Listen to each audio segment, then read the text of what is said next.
Leksimizi davamlaştırmaya hürmetlik vatandaşlar. Yukarı leksiyanın davamı bugün Çislak 2021 yıl 5. ayının 17. günü. Şunlaşqa dedi, nime deydi? Amerika Rusya Federatsiyasi qurolli qismlarining Qozog'iston davlat mudofaa armiyasi bilan bo'lgan munosabati xuddi Amerika armiyasi bilan Yaponiya qo'g'dinish qismlarining munosabatiga o'xshaydi. Şunlaşqa Prezident Toqayevning buyrug'i yolg'iz Qozog'iston harbiy kuchini kuchaytirib, Jungoga qattiq muomala qilishni bilishi kerakli bo'lgan ishlam emas. Bunun keyinde Rusya'nın kölengisi barlığı hammaga ma'lumdir. Bunun keyinde Rusya'nın kölengisinin barlığı hammaga ma'lumdir. Qozog'iston bilan Rusya'nın en zor farqi shu yerdeki Qozog'iston hükümeti xalq orasida Jungoga qarshi dolqin sadolarga inkas qaytardi. Lekin Qirg'iziston sobiq prezident Jeenbek davrida Jungoga qarshi namoyishlarni bostirib keldi, namoyishchilarni qo'lga oldi. 2020 yılı Qirg'izistonda o'tkazilgan saylam bo'lsin yoki 2021 yılı Qozog'iston prezidenti Toqayevning harbiy buyruq tushirishi bo'lsin, buning keynida Rossiya bilan Jungo kuch elishyapti.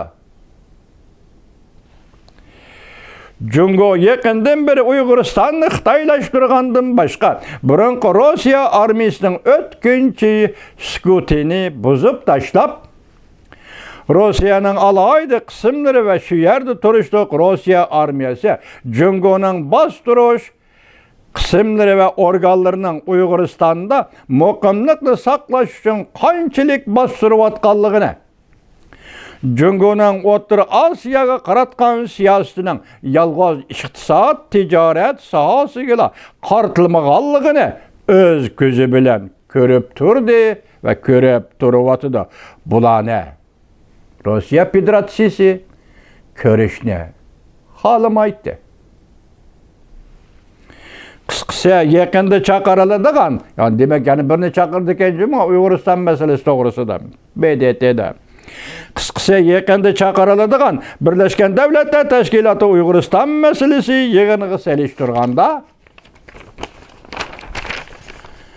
demokratik davlatlar sapada o'ltirib kopi işlep, haq-nahaqni sözleşidigan parlament yolu emas. Yoki shundaq haq-nahaqni sözleşidigan parlament yolu bilan emas.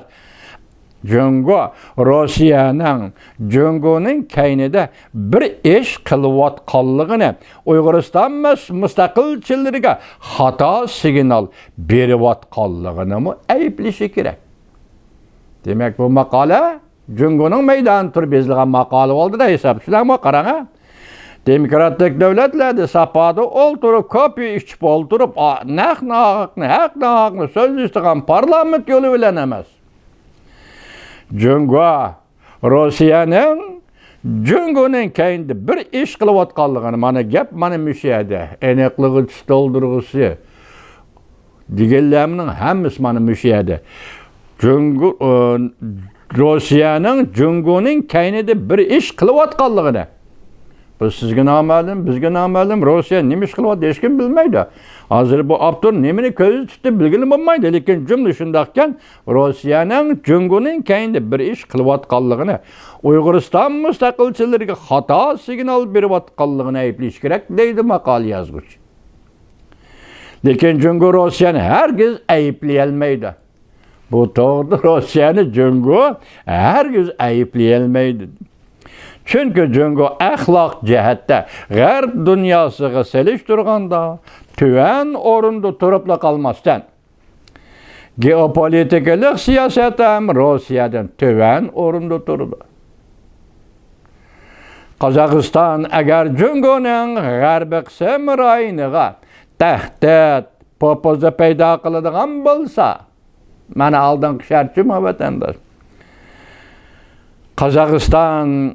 Qozog'iston agar Jungo'ning g'arbiy qism rayoniga tahdid popuzi paydo qiladigan bo'lsa, ya'ni Rossiyadan harbiy qurol yaroqlar setib oladigan bo'lsa, Rossiyaning Qozog'istonga setib beradigan harbiy qurol yaroqlari bilan Rossiyaning Jungoga setib beradigan harbiy qurol yaroqlarining ishlatish unumdorligi qanday bo'ladi? Jungo bu çağda zor derecede uttirib etken ve yenilgen boludu. Jungo bu çağda zor derecede uttirib etken ve yenilgen boludu. Demek bir yerde Qozog'istonga harbiy qurol yaroq setib berdi Rossiya. Jungoga ham harbiy qurol yaroq setib berdi Rossiya. Undaqda bu harbiy qurol yaroqlarning önemi degan masalada suhbat qilsangiz, savol qo'ysangiz, fikr qo'ysangiz, u chaqda Rossiya Federatsiyasi Qozog'istonga setib bergan harbiy qurol yaroq bilan Jungoga setib bergan harbiy qurol yaroqning farqi nima bo'ladi? Önemi nima bo'ladi?